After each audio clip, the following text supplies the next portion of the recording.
Márcio Guedes, boa tarde. Gol da Alemanha, Márcio Guedes. Gol da Alemanha. Não parou, não acabou isso. Até o fim do nosso comentário aqui, mais vários gols. Lembrando que a seleção brasileira estreia amanhã contra a Coreia do Sul, às 8 da noite, com transmissão aqui da TV Brasil. Agora falando de Mundial. Isso pelo feminino, claro. Pelo feminino, ó. Lógico. Marta e companhia. Marta e companhia. Dependemos dela.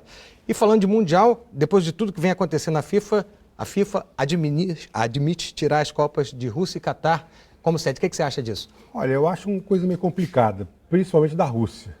Porque se acontecer isso, vai ter um incidente internacional, vão achar que houve interferência americana, o Putin vai declarar a Terceira Guerra Mundial, entendeu?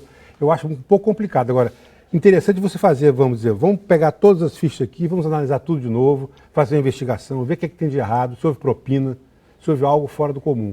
Mas eu acho que a Rússia, inclusive, é um país muito interessante para você fazer uma Copa. E já vendeu para os patrocinadores, já vendeu, né? É um país muito legal que tem uma Copa agora. Catar já é outra história. Falta muito tempo ainda. Vamos ver até que ponto o Catar tem condições. Esse horário lá, por exemplo, vai ter que ser no final do ano, em dezembro, pela primeira vez, né? Por causa do clima muito quente. 50 graus.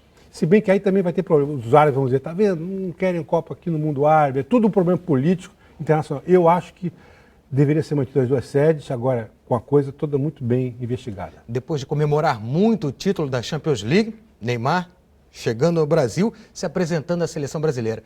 É a peça que faltava. É a peça que faltava. É só essa peça. Essa peça é tudo. A seleção brasileira sem o Neymar fica muito desfigurada, é muito fraca, como se viu ontem nesse amistoso contra o México B. É um jogo que salvou. A gente vê imagens aí da comemoração do Barcelona em Barcelona, exatamente, né? É uma festa da cidade, um grande título, um grande jogo. Neymar apareceu muito bem como protagonista. A seleção está muito dependente do Neymar ainda? Completamente dependente, embora tenha alguns jogadores interessantes. Esse jogo com o México, que foi um jogo ruim, teve dois grandes lances, foram os gols do Brasil, com duas jogadas maravilhosas. O drible do Felipe Coutinho, aquele gol sem ângulo, e depois a própria jogada do Elias, com outro drible maravilhoso, dando passe para o Tardelli fazer o gol. Então nós temos ainda algumas coisas interessantes. Eu acho que com o Neymar a seleção ficou uma seleção boa, mas uma seleção no limite, uma seleção que não dá para você dizer já ganhou, vai ganhar, o maior futebol do mundo, isso acabou. Agora, com o Neymar, nós inspiramos aí um certo respeito aos adversários. Chama atenção, futebol aqui. Campeonato Brasileiro. Pela sexta rodada da Série A, o Fluminense e o Sport empataram em 0-0 no Maracanã. Já o Avaí conseguiu um bom resultado contra o Goiás fora de casa.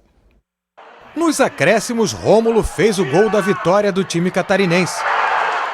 Em Santa Catarina, o Figueirense recebeu o Palmeiras. No começo do jogo, o Carlos Alberto aproveitou a falha de Fernando Praz para colocar o time do Figueirense na frente. Aos 10 minutos, saiu o gol de empate do Palmeiras em belo chute de Gabriel. Na segunda etapa, Thiago Santana fez o gol da vitória catarinense por 2-1. Em Porto Alegre, o Internacional derrotou o Curitiba por 2-0, com gols de Vitinho e Nilmar, e deixou o Coxa na zona de rebaixamento. E pela Série C do Campeonato Brasileiro, a TV Brasil transmitiu América de Natal e Salgueiro. Jogando em casa, o América fez o primeiro com Álvaro. Na segunda etapa, Rodolfo chutou de longe, Busato engoliu um frango e o Salgueiro de Pernambuco empatou. O América de Natal ficou em vantagem novamente na cabeçada de Max.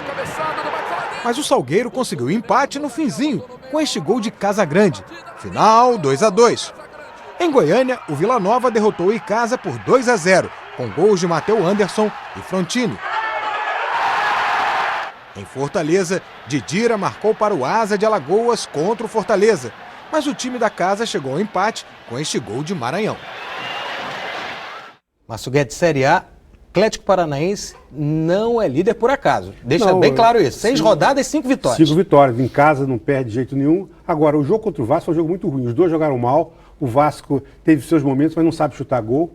Mas, de qualquer maneira, chama a atenção essa campanha ótima do Atlético Paranaense e também de outros times de quem ninguém apostava nada. Tipo assim, Ponte Preta e Sport Recife. E a novidade é o São Paulo reagindo no campeonato, né, com várias vitórias, já com técnico novo, colombiano Carlos Osório. É um time que a gente tem que estar de olho como possível candidato ao título. Essa sexta rodada foi boa para São Paulo, Corinthians, Internacional e Cruzeiro.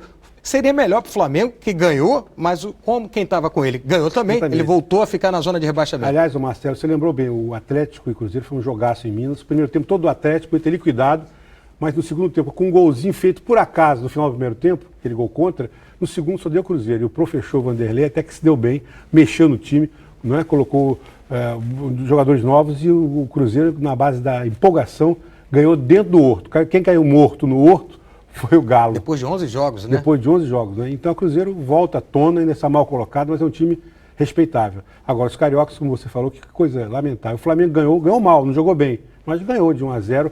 Um goleirinho lá facilitou as coisas, o goleiro da Chapecoense, o Gabriel fez o gol, tudo bem.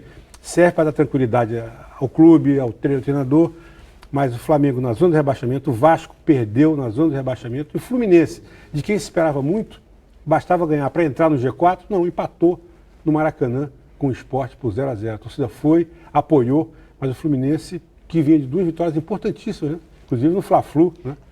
O Figueirense também ganhou 2 vezes, Cruzeiro e Palmeiras, ou seja, mostra a recuperação nesse campeonato também. Mas eu acho que são times que vão lutar para ficar na zona intermediária, né? Porque tem muito cavalo paraguai por aí. Tá certo, Márcio. Um abraço. Um abraço, Marcelo. Tchau.